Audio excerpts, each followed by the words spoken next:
शांति। आज 29 दिसंबर 2025 की बाबा की साकार मुरली है। मुरली के महावाक्य हैं, मीठे बच्चे अब घर जाना है, इसलिए देह सहित देह के सब संबंधों को भूल माँ में कम याद करो और पावन बनो। प्रश्न है, आत्मा के संबंध में कौन सी एक महीन बात महीन बुद्धि वाले ही समझ सकते हैं? उत्तर है, आत्मा पर सुई की तरह धीरे धीरे जंग यानी कट चढ़ती गई है। वह याद में रहने से उतरती जाएगी। जब जंग उतरे अर्थात आत्मा तमो प्रधान से सतो प्रधान बने, तब बाप की खींच हो और वह बाप के साथ वापस जा सके। दूसरे पॉइंट है, जितना जंग उतरती जाएगी उतना दूसरों को समझाने में खींचेंगे। यह बातें बड़ी महीन हैं जो मोटी बुद्धि वाले समझ नहीं सकते। ओम शांति। भगवानुवाच, अब बुद्धि में कौन आया? वह जो गीता पाठशाला आदि हैं, उन्हों को तो भगवानुवाच कहने से श्री कृष्ण ही बुद्धि में आएगा।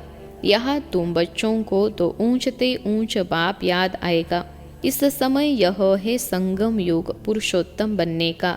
बाप बच्चों को बैठ समझाते हैं कि देह सहित देह के सब संबंध तोड़ अपने को आत्मा समझो। यह बहुत ज़रूरी बात है जो इस संगम युग पर बाप समझाते हैं। आत्मा ही पतित बनी है, फिर आत्मा को पावन बन घर जाना है। पतित पावन को याद करते आए हैं, परंतु जानते कुछ नहीं। भारतवासी बिल्कुल ही घोर अंधियारे में है। भक्ति है रात, ज्ञान है दिन। रात में अंधियारा, दिन में रोशनी होती है। दिन है सतयुग, रात है कलयुग। अभी तुम कलयुग में हो, सतयुग में जाना है। पावन दुनिया में पतित का क्वेश्चन ही नहीं। जब पतित होते हैं तो पावन होने का क्वेश्चन उठता है। जब पावन है तो पतित दुनिया याद भी नहीं। अभी पतित दुनिया है तो पावन दुनिया याद पड़ती है। पतित दुनिया पिछाड़ी का भाग है, पावन दुनिया है पहला भाग। वहाँ कोई पतित हो न सके। जो पावन थे फिर पतित बने हैं। 84 जन्म भी उन्हों के समझाए जाते हैं। यह बड़ी गुह्य बातें समझने की है। आधा कल्प भक्ति की है, वह इतना जल्दी छूट न सके। मनुष्य बिल्कुल ही घोर अंधियारे में है। कोटों में कोई ही निकलते हैं, मुश्किल कोई की बुद्धि में बैठेगा। मुख्य बात तो बाप कहते हैं, देह के सब संबंध भूल माँ में कम याद करो। आत्मा ही पतित बनी है, उनको पवित्र बनना है। यह समझाने भी बाप ही देते हैं, क्योंकि यह बाप प्रिंसिपल, सोना, डॉक्टर, बैरिस्टर सब कुछ हैं। यह नाम वहाँ रहेंगे नहीं, वहाँ यह पढ़ाई भी नहीं रहेगी। यहाँ पढ़ते हैं नौकरी करने के लिए। आगे फीमेल इतना पढ़ती नहीं थी, यह सब बाद में सीखी है। पति मर जाए तो संभाल कौन करे, इसलिए फीमेल भी सब सीखती रहती है। सतयुग में तो ऐसी बातें होती नहीं जो चिंतन करना पड़े। यहाँ मनुष्य धन आदि इकट्ठा करते हैं ऐसे समय के लिए। वहाँ तो ऐसे ख्यालात ही नहीं जो चिंता करनी पड़े। बाप तुम बच्चों को कितना धनवान बना देते हैं। स्वर्ग में बहुत खजाना रहता है, हीरे जवाहरों की खानियाँ सब भरपूर हो जाती हैं। यहाँ बंजर जमीन हो जाती है तो वह ताकत नहीं होती। वहाँ के फूलों और यहाँ के फूलों आदि में रात दिन का फर्क है। यहाँ तो सब चीज़ों से ताकत ही निकल गई है। भल कितना भी अमेरिका आदि से बीज ले आते हैं, परंतु ताकत निकलती जाती है। धरनी ही ऐसी है जिसमें जास्ती मेहनत करनी पड़ती है। वहाँ तो हर चीज़ सतो प्रधान होती है। प्रकृति भी सतो प्रधान तो सब कुछ सतो प्रधान होता है। यहाँ तो सब चीज़ें तमो प्रधान है। कोई चीज़ में ताकत नहीं रही है। यह फर्क भी तुम समझ सकते हो। जब सतो प्रधान चीज़ें देखते हो, वह तो ध्यान में ही देखते हो। वहाँ के फूल आदि कितने अच्छे होते हैं। हो सकता है वहाँ का अनाज आदि सब तुमको देखने में आए। बुद्धि से समझ सकते हैं वहाँ की हर चीज़ में कितनी ताकत रहती है। नई दुनिया किसकी बुद्धि में आती ही नहीं। इस पुरानी दुनिया की तो बात मत पूछो। गपोड़ा भी बहुत लंबा चौड़ा लगाते हैं तो मनुष्य बिल्कुल अंधियारे में सो गए हैं। तुम बताते हो बाकी थोड़ा समय है, तो तुम्हारे पर कोई हंसी भी करते हैं। रियलिटी में तो वह समझते हैं जो अपने को ब्राह्मण समझते हैं। यह नई भाषा रूहानी पढ़ाई है ना, जब तक स्पिरिचुअल फादर न आए कोई समझ न सके।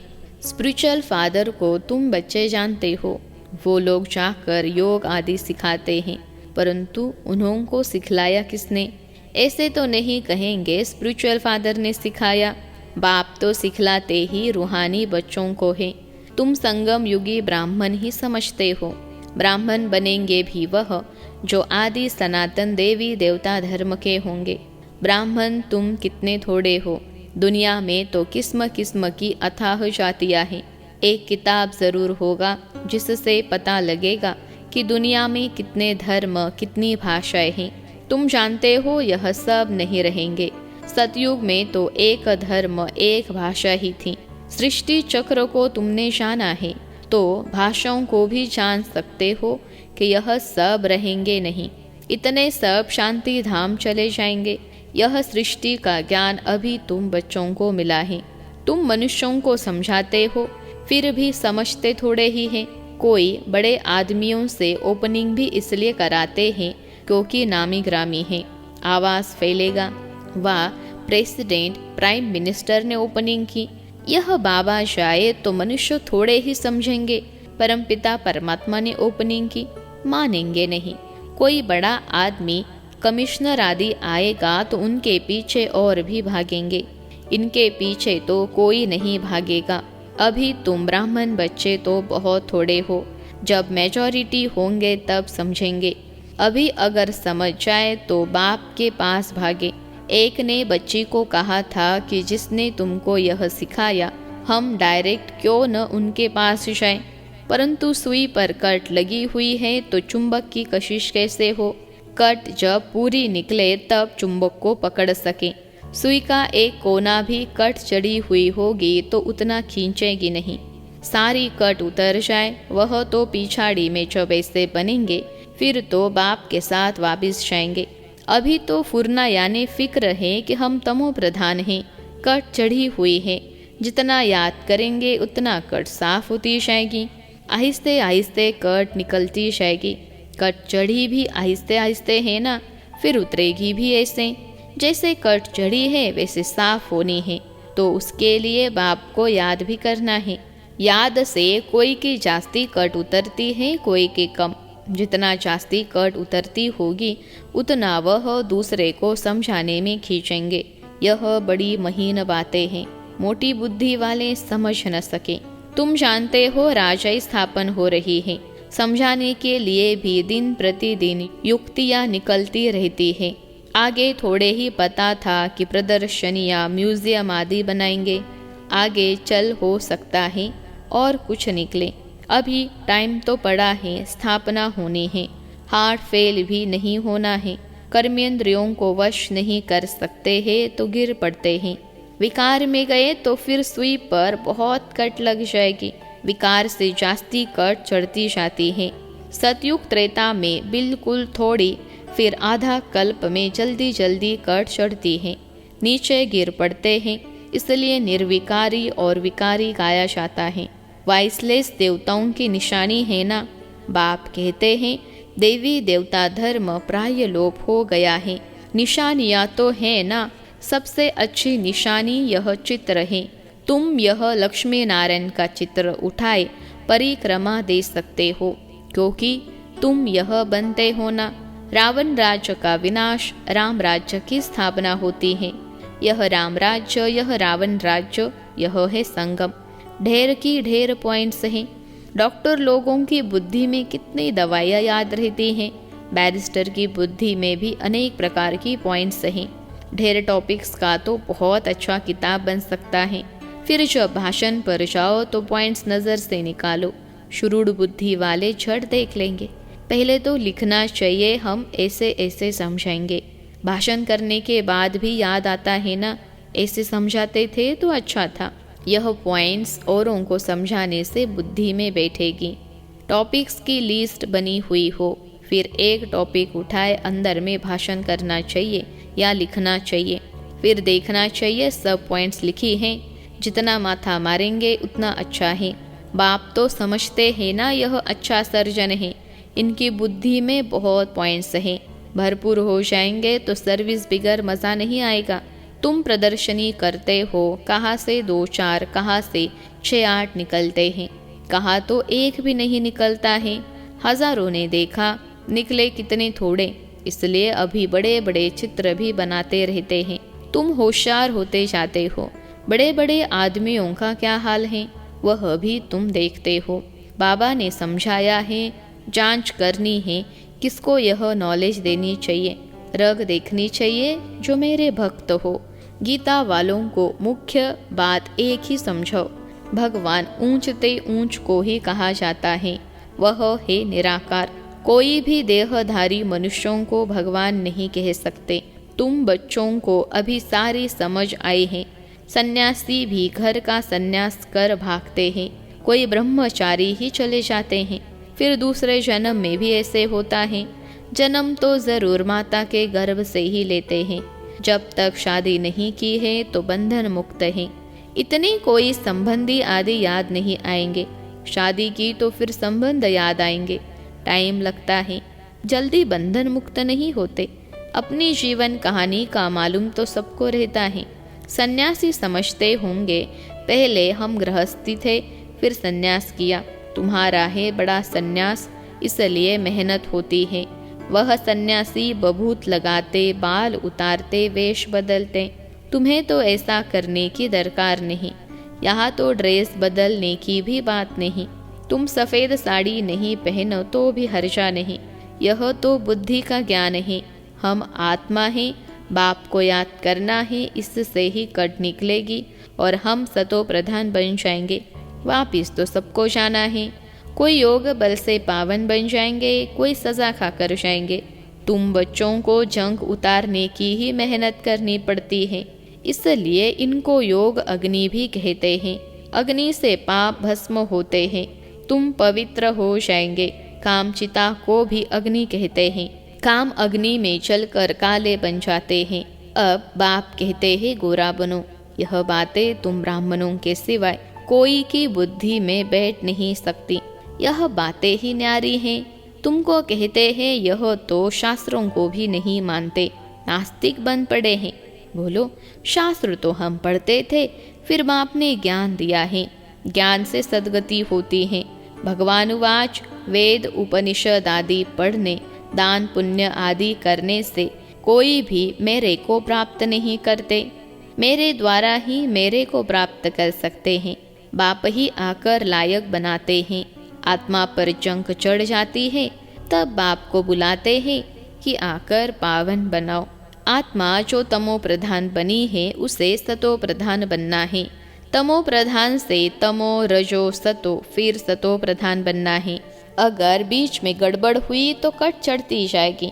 बाप हमको इतना ऊंच बनाते हैं तो वह खुशी रहनी चाहिए ना। विलायत में पढ़ने के लिए खुशी से जाते हैं ना।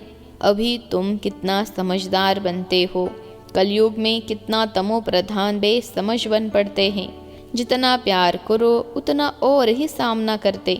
तुम बच्चे समझते हो कि हमारी राजधानी स्थापन होती है। जो अच्छी रीति पढ़ेंगे, याद में रहेंगे, वह अच्छा पद पाएंगे। सैम्पलिंग भारत से ही लगता है। दिन प्रतिदिन अखबार आदि से तुम्हारा नाम बाला होता जाएगा। अखबारें तो सब तरफ जाती हैं।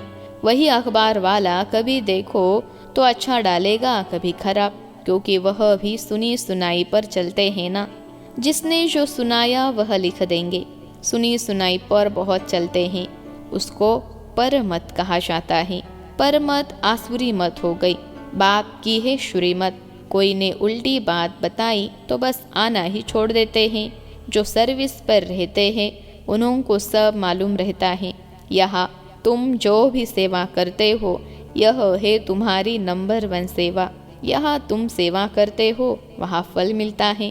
कर्तव्य तो यहाँ बाप के साथ करते हो ना। अच्छा, मीठे मीठे सिखिलते बच्चों प्रति माता पिता बाप दादा का याद प्यार और गुड मॉर्निंग। रूहानी बाप की रूहानी बच्चों को नमस्ते। हम रूहानी बच्चों की सिखिलते रूहानी माता पिता बाप दादा को याद प्यार, गुड मॉर्निंग और नमस्ते बाबा नमस्ते। धारणा के लिए मुख्य सार। पहली पॉइंट है, आत्मा रूपी सुई पर जंग चढ़ी है, उसे योग बल से उतार सतो प्रधान बनने की मेहनत करनी है। कभी भी सुनी सुनाई बातों पर चलकर पढ़ाई नहीं छोड़नी है। दूसरी पॉइंट है, बुद्धि को ज्ञान की पॉइंट से भरपूर रख सर्विस करनी है। रग देख कर ज्ञान देना है। बहुत शुरूढ़ यानी तीक्ष्ण बुद्धि बनना है। आज का वरदान है, कलयुगी दुनिया के दुख अशांति का नज़ारा देखते हुए सदा साक्षी व बेहद के वैरागी भव। कलयुगी दुनिया के दुख अशांति का नज़ारा देखते हुए सदा साक्षी व बेहद के वैरागी भव। विश्लेषण है, इस कलयुगी दुनिया में कुछ भी होता है, लेकिन आपकी सदा चढ़ती कला है। दुनिया के लिए हाहाकार है और आपके लिए जय जयकार है। आप किसी भी परिस्थिति से घबराते नहीं, क्योंकि आप पहले से ही तैयार हो। साक्षी होकर हर प्रकार का खेल देख रहे हो। कोई रोता है, चिल्लाता है, साक्षी होकर देखने में मज़ा आता है। जो कलयुगी दुनिया के दुख अशांति का नज़ारा साक्षी होकर देखते हैं, वह सहज ही बेहद के वैरागी बन जाते हैं। आज का स्लोगन है, कैसी भी धरनी तैयार करनी है तो वाणी के साथ वृत्ति से सेवा करो। कैसी भी धरनी तैयार करनी है तो वाणी के साथ वृत्ति से सेवा करो। अव्यक्त इशारे। अब संपन्न व कर्मातीत बनने की धुन लगाओ। जैसे कोई मशीनरी को सेट किया जाता है तो एक बार सेट करने से फिर ऑटोमेटिकली चलती रहती है। इस रीति से अपनी संपूर्ण स्टेज व बाप के समान स्टेज व कर्मातीत स्थिति की स्टेज के सेट को ऐसा सेट कर दो जो फिर संकल्प, शब्द व कर्म उसी सेटिंग के प्रमाण ऑटोमेटिक चलते रहें। अच्छा, ओम शांति।